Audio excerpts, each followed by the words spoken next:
All right, what's going on today, YouTube? Welcome back to your favorite cyclist YouTube channel. This week, we're talking about track stands and what they are and how to do one. But before we get into today's video, if you're new to my channel, make sure you head down below, hit that subscribe button for me. If you already are subscribed, make sure you hit that bell icon right next to that. That way you get notified every time I upload. That way you don't miss any of this awesome cycling content on this channel. So like I said, today we're talking about track stands. So what is a track stand? What does that even mean? So essentially the basics of a track stand are essentially your bike is not moving, or it's moving very, very little forwards and back, but you are standing in one place. Essentially is how that works. And what are the benefits of a track stand, and where does that even come from? So a track stand comes from racing track bikes, which are essentially single speed fixed gear bikes that raced around like velodromes. Essentially where track stands come from. What they would do is they would start off in a track stand. So you start up standing on your bike without moving. So you stand at that alarm for the starting horn to go. Once that starting horn went off, you were standing up, ready to put all the power you had into the pedals. And that's really where a track stand comes from. So obviously most of us aren't doing that necessarily all the time, right? So what's the point of a track stand nowadays? So a track stand, we'll talk basics. So we'll talk kind of basics, kind of move into a little bit more. So basics are you're riding down the road, you look ahead, there's a light, you're looking at the lights ahead, you're like, it's about to change. I don't feel like getting off my bike and unclipping my shoe, putting my foot down to wait a second or two for the light to change. You can just roll up to that light, do a track stand, kind of track stand right before that light. As the light changes, you're then able to take back off and continue riding. That's where I use it probably the most, is in those certain cases.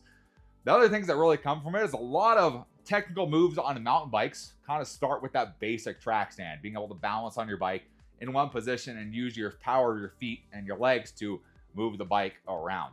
That's one of the big things that a track stand comes in handy there. And even comes in handy with racing BMX, where you're starting at the start gate, standing up, pushing against the gate, helps your balance there. And same with BMX tricks. Some of those start kind of with the basics of a track stand. So what we're gonna do today, we got the Norton here. I'm gonna take you guys out, go out to the driveway here, and we'll start talking about how to even do a track stand and what works the best for that and how to best practice doing a track stand. Obviously in a low consequence area first, so you can figure out how to do it and then move on to real world situations from there. So let's head outside, show you guys how it's done. All right, so what you want to do, you want to come out to an area that has a slight incline to it. So in my case, my driveway has a slight incline to it. So what that's going to help you learn is how it feels without having to without having to worry about pushing forward too hard. It gives you kind of something to push against. Obviously gravity wants you to push you down the hill. Being able to slightly push up is going to help you with that balance factor to start off with. And then from there, you can move on kind of flat surfaces from there. So driveway works, anything with kind of an slight uphill slant. It could be, the road out in front of your house. It could be in the park on a grass field, whatever it is, the slight incline is going to help you kind of get the basics down. Then you want your bike to be kind of in a normal gear, nothing super low, nothing super high. You want something that if you came to a stop, it would take a little bit of pressure to get started, but nothing super crazy. In the case of me, we're starting about halfway up my cassette. So we got this here. Let me go ahead. I'll just start pulling up the driveway here. We'll just kind of ride our bike slowly up, and right about where this kind of cracked different concrete is, we'll kind of stop and we'll start to do the track stand. All right, so we're gonna come right up here. And so what we're gonna do, essentially kind of turn our tire back and forth. Find kind of a balance spot on the bike is essentially what we're doing. You're pushing on the pedals to keep the bike balanced. And it does take some practice to get it done. So best way to do is keep the pedals flat, like so, nice and level with the ground. You might even want to keep the pedal up just a hair, your main power pedal. Put that power pedal first, the one you like to start off on. In my case, that's my right foot. In Dara's case, that's her left foot. Doesn't matter, whichever one works better for you. You're then gonna roll right on up. You can use your brakes to stop and hold you in place if you need to. But then essentially from there, you're gonna try and find a balance point that works good for you on your bike.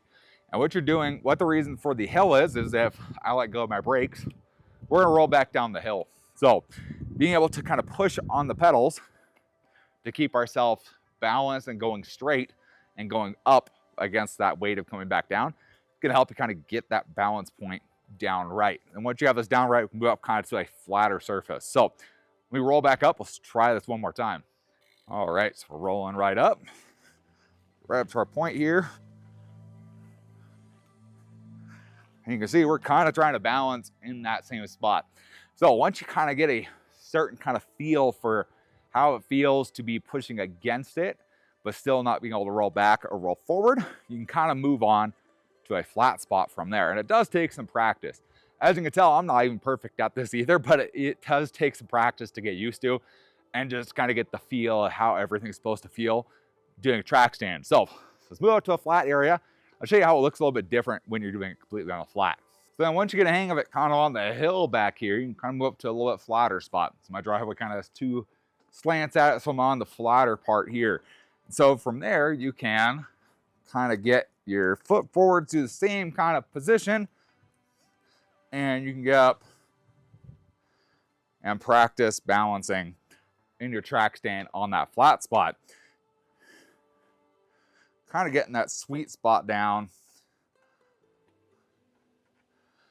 where everything feels nice and good.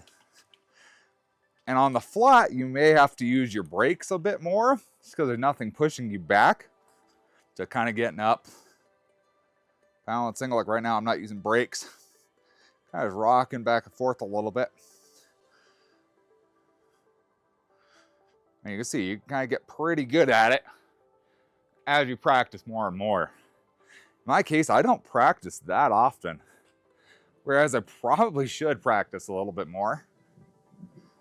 But at a certain point, you can kind of get one side pretty good. So then you try and get the other side. You kind of find you have one side that you like better. In my case, that's my right side that I tend to favor a little bit. But you can do it either way. See if we can do left foot here. Oh, that's way tougher for me. Just depends. Some people can do it sitting down really easy.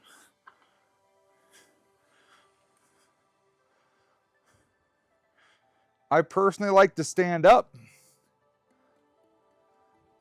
It lets me throw my body weight where it needs to go. Anyhow, kind of get the picture. Just practice, start on a little hill. Even in like a grassy hill, that's where I first started learning. And then from there, move up to a small hill, up to something that's relatively flat. And you can kind of work from there. Once you got your track stand down, then you can kind of hop. You can start hopping your wheel, hop the whole bike, and kind of you get that nice basis for some of the different movements and different handling aspects you would get from mountain biking or even gravel cycling. You kind of use in tough situations you get yourself in. So it's a great thing to practice. Let's head on inside. All right, so let's go over kind of some of the basics. Now that you've seen how a track stand works and kind of seen it in action, essentially basics are make sure you stand up on your bike. That's like the best thing you can do to just start off. Practice standing up on your bike. But it's coasting, start off with just coasting, standing up on your bike. From there, start practicing standing up and pedaling at the same time. That's going to give you a different feel and something that you'll be ahead of a lot of other cyclists just kind of off the bat, just right off there. From there, it really just comes down to practicing. Find that good kind of light hill in your area that you can just kind of go roll up to and just kind of work on balancing up on that hill. Pushing forward on the pedals, using your brakes, kind of hold yourself into a single place and work on that balance spot. It takes a lot of time. You'll see people that are really, really good at it. And I'll tell you, they have spent a lot of time doing it, or they do it a lot in their normal riding circumstances. In my case, it's pretty rare that I do a track stand where I live. It's not something I really use that often where I am. There aren't a lot of stoplights up here. The trails around me don't really necessitate, doing really tight corners or anything along those lines. Sure, there's stuff I can do that's cool with it, but nothing that's necessary for me to do a track stand to necessarily make the trail or make my rides better. So it depends where you are. Practice is really what's going to make it perfect, make it better and better and better, make you be able to balance on your bike. The better you get at track standing on your bike, the better you'll feel balancing on your bike. It's kind of where it comes. It's kind of one of the things that really helps with is kind of that balance point on your bike. It helps you be able to ride with one hand. You need to take your hands off to do something, you can do that. That's really what it helps with. Balancing, which then comes into handling of the bike. It's where that all kind of comes into. So it's definitely a skill I recommend everybody at least practice and learn and know how to do it. So if it comes a time you need to use it, you can use it.